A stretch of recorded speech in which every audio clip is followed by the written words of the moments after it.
What's up? What's good? What's good? Look, we got to talk about it. People going crazy because of the picture of Drew Brees and Donald Trump. I ain't really here to talk about the picture and all that because, like I said when I posted, the picture that you will see in the video, because I'll leave the picture up there. The picture that you see is like something that if you pay attention to the way Drew Brees moved, like that wouldn't shock you, like him posting with Donald Trump. Like I could care less about that. My whole thing was the national anthem protest, because that's when I started to catch wind. Sometimes you gotta put stuff, you gotta put like things out as bait and then let people catch on to it. Like let people, you know, snatch onto it. The national anthem protest spoke volumes about this country. Like if you, it's something blatant. It's like almost, you can almost compare it to like the Rodney King situation. Like when Rodney King was beat by the police or something like that. It's blatant. You know, you can't hide it. It's in plain sight. Like it's in your face. Either you conform to it or you fight it. It's either or. It's no fence. You can't be on the fence. It's in your face. So let's just go. Let me go into my intro first. So intro. Sin, guns and money, let the games begin. Couple niggas die, motherfuckers cry. Act like they love you, but that was a lie. Only one life, you don't get no retries. I'm living to the fullest, I'm loading up my bullets. He talk that gun talk, now you know I gotta pull it. Instagram post don't mean nothing to me. I'm young with old ways, as you can see. You take one of mine, I'm on a murder spree. I'ma bring it to your whole fucking family. Alright, so the first thing that I wanted to get into, I'm actually like do this backwards like a little bit. Just follow me though, because I want like paint this picture of how the national anthem protest, all it did was just it exposed what we have to go through on a regular basis, and how even within our own community, like how we have to conform in order to get approval from people outside of it. So the first video I want to start off with is Michael Vick. Even if he puts cornrows in it, I don't think he should represent himself, you know, in that way in terms of, you know, just the hairstyle. Just go clean cut. You know, why not? You know, you're already dealing with a lot of controversy surrounding this issue. That's a fascinating thing to hear you say, Mike. That he needs to do is, you know, just try to be presentable. I mean, look, all the social media stuff that he's doing, look, we get it, we understand it. It's time for, you know, Collins to step up in a different way. And, you know, I think primarily the reason why he's not signed to a team right now is because of the last season. You see what I'm talking about? That's a video of Michael Vick. That's a video of Michael Vick talking about Colin Kaepernick should cut his hair lower to get a job. Now, this is before we all knew, and that's the funny thing about when you're dealing with our community. You have to have just like you have to jump through all type of loopholes to prove that the system that the system not against you, when we all know it to be true in the beginning.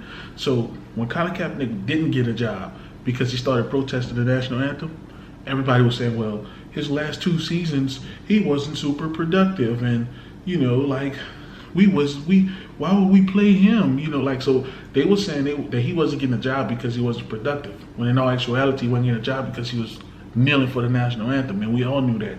So Michael Vick, we have a lot of Michael Vicks in our community, what they tell us is no matter what no matter how messed up the system is, no matter how messed up the situation is, it's still our responsibility to make people feel comfortable.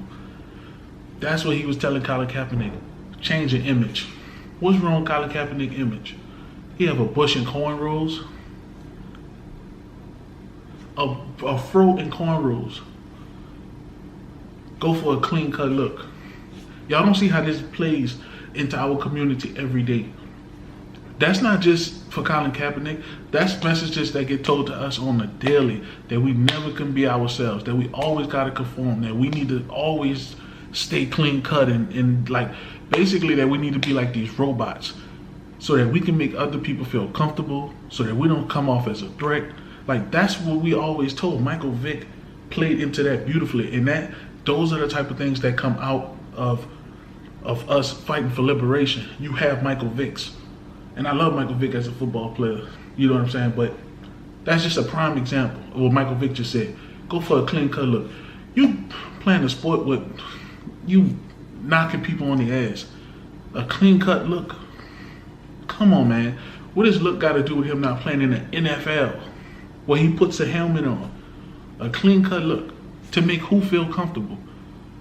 The white billionaire owners? Let's talk about it. Let's be real. So I wanted to start with that one on purpose, because that's like the ripple effects of when we trying to fight for something. We got them. We got the Michael Vicks, who always right there. It's like the Matrix. They like Agent Smiths in the Matrix. You know what I'm saying? They're like Agent Smiths. They keep the system up.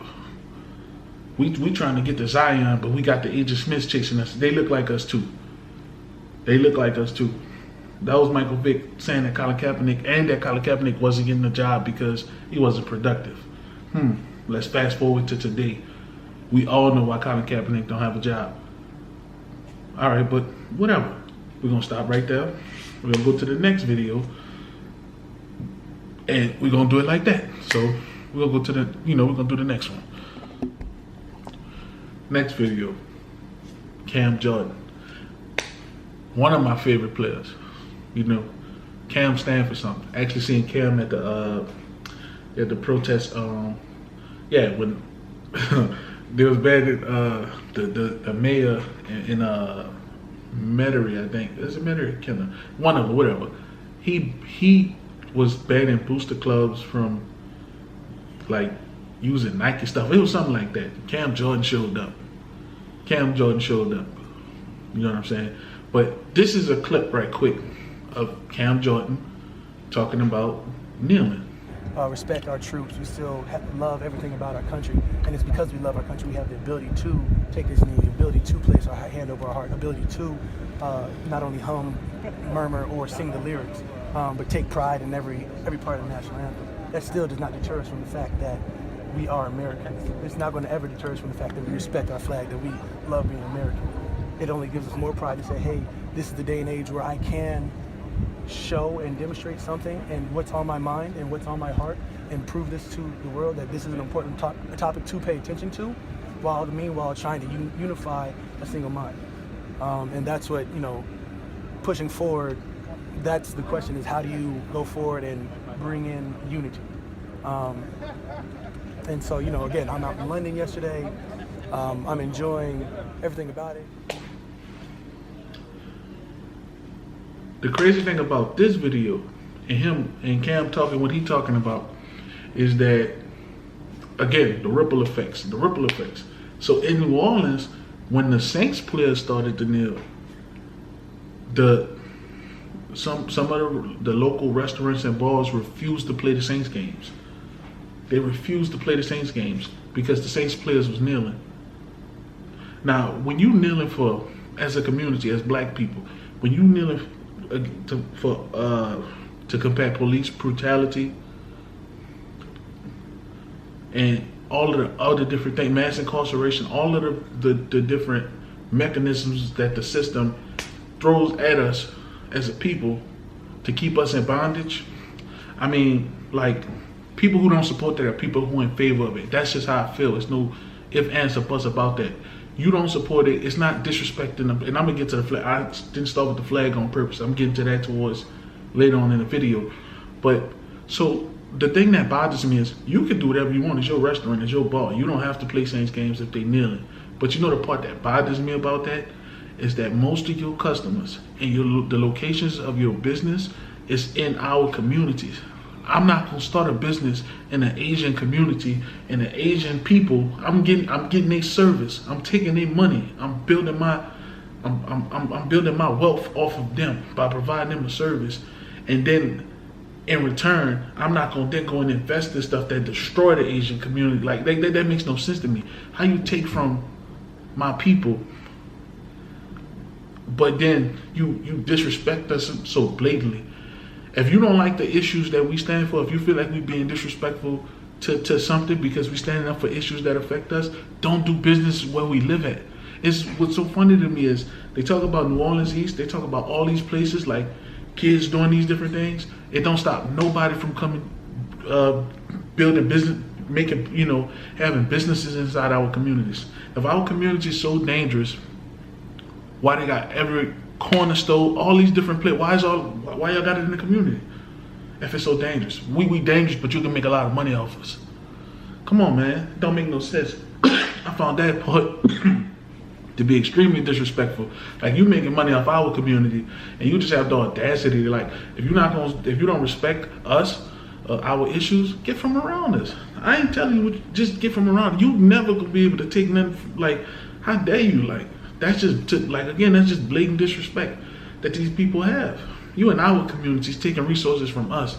Are we giving you resources and you disrespect us like that? Come on, man. Blatant disrespect because we kneeling for issues that affect us, and the kneeling part is for that disrespect that flag. Really? We're gonna get into that though. It's crazy out here. Y'all think I mean, look, after this, I'm going back to putting my 2K videos up and whatever else, bro, because world crazy out here in these New Orleans streets. But yeah, bro. Next, like, go ahead, Drew Brees. Player could have been African American player, someone of any race, any color, and it could have been any issue. All right, it happened to be injustices against African Americans. It could have been any issue. It could have been healthcare reform. It could have been who's running for president. It could have been anything. The thing that I disagree with was the fact that there is a person who is disrespecting the flag of the United States of America to try to make that point. So it's not that I disagreed with the protest. In fact, I agree. It's very valid, his reasoning. But what I disagreed with was the method by which he chose to protest, which is to sit down and see, like, so what Drew Brees is, and this is the thing that people don't understand. For me personally, you could disagree. You don't have to agree with anything. You don't have to agree with what's going on and nothing like that. That's your right. You can, do what you want to do. My issue always is when you take away from my message, right? If you're gonna disagree with me and keep it pushing, but don't take away from my message. Don't take away from what I'm doing. Now, he's talking about the issues are valid, but the flag is being disrespected because he's kneeling. Okay, last time I checked, when Colin Kaepernick was sitting at first for the national anthem, he's sitting on a bench. He was sitting at first, and then he talked to somebody, and I actually don't agree with this because I actually feel like, personally, patriotism, like whatever, don't just come down to the military. Like, the military don't define to me what being patriotic is. I don't need permission from nobody to, if I feel a way about how I feel about something, I have the right to exercise, and I'm gonna do that. I don't feel like he should have had to, but he still did that, and that was cool. I wouldn't have did it. No, you can't tell me just because you serve in the military that how I can be patriotic, because the same way you go out and fight and sacrifice for this country, sacrifices have been made inside this country domestically. So, that's what that is. But a U.S. Army person told Colin Kaepernick to not kneel for the flag. So even within his protest, he showed compromise. His message was always the same. But what people do to take away from his message is to focus on the fact that he's not standing. You take away from his message by focusing on the fact that he's not standing, and you show me a protest. A protest is an act of disobedience. Like, it's a lawful act of disobedience. What protest like that? Why would my protest is my? Why would I? If I'm protesting mass incarceration, and I'm outside of a youth prison or a prison period, and I got picket signs and stuff, you think they want me outside their prison? You think they want me outside their prison with a blowhorn talking about how mass incarceration affects us? I don't think they do, but it's a protest, and nobody's been harmed. No, I'm not touching nobody, but I'm speaking I'm I'm protesting against something that I disagree with. So like that don't even make sense. How you like that? That makes no sense to me. That's what a protest is in the first place. When you see people fighting for something, usually he said he can't. The flag don't represent what it states in like the national anthem and all that, or what it means. National anthem, a whole nother topic. But like it don't show that. It's not a justice and liberty for all. It don't show that. He said that. So how would he stand for it? But again, it takes away from the message, because he kneeling.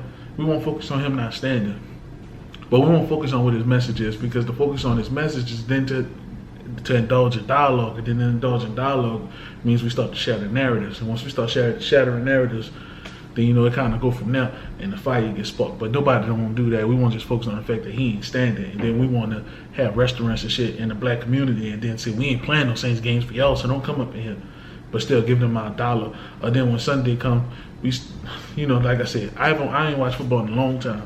I've been a Tennessee Titans fan as long as I've been a fan of the Titans. Never made it to the playoffs. When I stopped watching football, look at them. They all in the playoffs. They winning. They doing all that.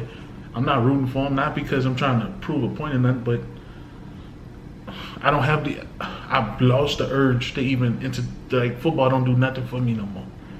Don't do nothing for me, because if it did, I'd still watch it.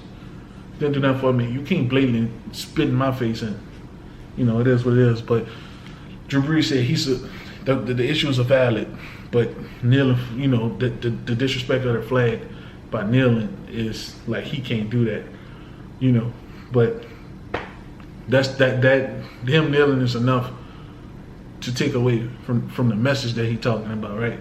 Him kneeling, but he has to do what y'all, what everybody says he has to do. You're gonna stand with your hand, like that's the only way you're gonna listen to what he's saying. What protest? You showed me the protest that went like that. Back in the Jim Crow era, when the Freedom Riders were sitting in and having sit-ins in white-only restaurants, they wasn't supposed to do that, and it was getting in like the white, like it was just, getting hit and all that other stuff. They weren't supposed to do that, but they did, like I don't know.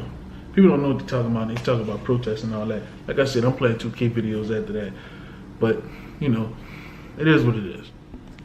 But this brings me to my next person, somebody I actually met in real life. Kenny Stills is my dude right here. And I'm gonna have a picture up of him liking the post that I made. But look at my dude put this work in. You than the people that are, on social media that are bashing me, but people close to me know who I am and understand who I am, and they know that I'm trying to do the right thing. And so I take the couple people that have texted me saying they're proud. So Kenny Stills came to New Orleans, actually. We went with Kenny Stills to Bridge City Center. If you don't know what Bridge City Center is, it's a youth prison out here in Louisiana.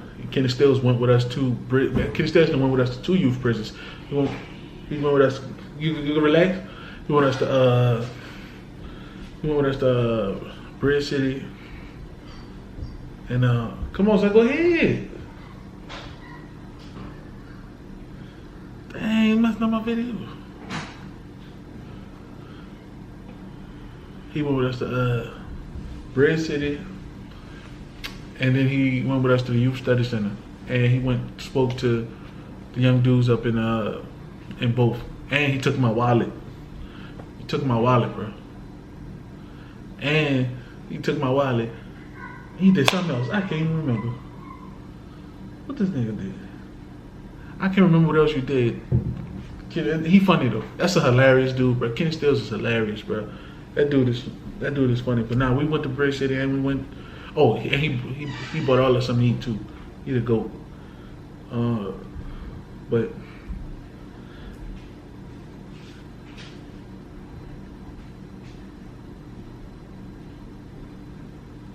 so what you doing? So you messing up my video. Damn. He had bought me something to eat. He bought all of something to eat. It was like a big group of us, and they paid for everybody food. Kenny, that's how you do that, big baller. But yeah, he came down here, went to the youth prisons with us, he talked his shit, and we had a good time. But Kenny Stills one of them athletes who's still kneeling. Kenny Stills came down here. We got a chance to talk, and I actually got a chance to talk to him more. And I asked him some questions about how the locker room was with the Saints and all that. And he a cool dude. So Kenny a cool dude by all means. We really mess with Kenny Stills, and I just wanted to show that's just the epitome of what we need, people with his platform. He coming back. He came back to New Orleans and was with us for a full day and just hung out and stuff and did all that, man. So Kenny Stills, bro, you the GOAT. Appreciate you liking the post. What Kenny Stills like the post for? I don't know. Kenny know, because he's still kneeling. He's still kneeling, and I respect him. A lot of respect for Kenny Stills. You know what I'm saying? But let's just say after that, let's play the Star Spangled Banner for y'all. So let's just say you don't care about nothing I'm talking about after that.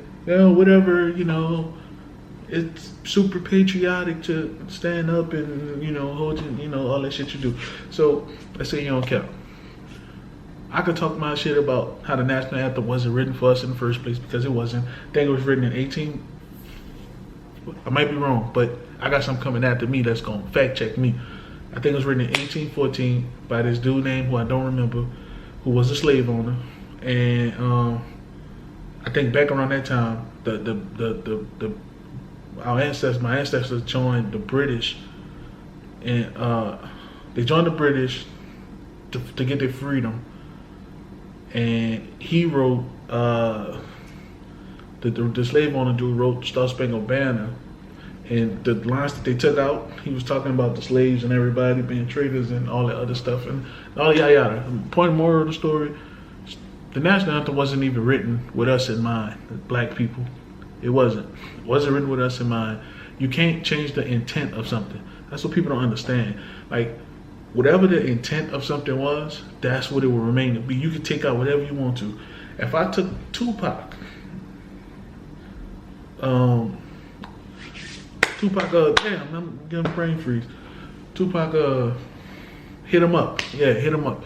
If I took Hit 'Em Up and I took the Biggie name, I took every name out of there, I guarantee you would still know that song was about Biggie. You know why? Because the intent of the song was to diss Biggie and his entourage, and you don't change intentions. The intentions are is a true measuring tool. A person's intentions tell you everything you need to know. You can't change, and that's what people don't understand about things that were created with racist intents. You don't change it. You can take out however many lines you want. It still never was intended for everybody. So when we're talking about something unified, or we're talking about standing up for the national anthem as Americans, how can I stand up for something that was never written with me in mind in the first place? Tell me how. Tell me why we wouldn't just make a new national anthem, but whatever. But that makes no sense to me. Why would I stand up for something that wasn't written? And it wasn't written for me in the first place. I struggle with that to this day. Every time I hear the national anthem, I just look. I ain't got no time, man. I'm me. Everybody else, you do what you want to do, or how you gonna do it. I'm me. I'm gonna move how I move, and it is what it is. So I'm gonna let my people talk their stuff, because they about to break it down and be all smart and all that about it. So let me let them. He had a bruised ego because he got his behind whooped on the battlefield. If you break this down sort of line by line, this is his clapback. I'm not surprised by the hypocrisy of this song. The national anthem, written by a slave-owning white man, condemns valiant black soldiers who were fighting for their own liberation. Anyone who tries to reformat and reboot and reconstitute and play linguistic gymnastics and view this stanza as something other than what it was is trying to put their 2018 attitudes as a way to rationalize and justify what was endemic white supremacy, white nationalism, and bigotry on the part of a man who lived to create what is supposed to be one of the most patriotic songs in American history. Land of the free, home of the brave, God bless America.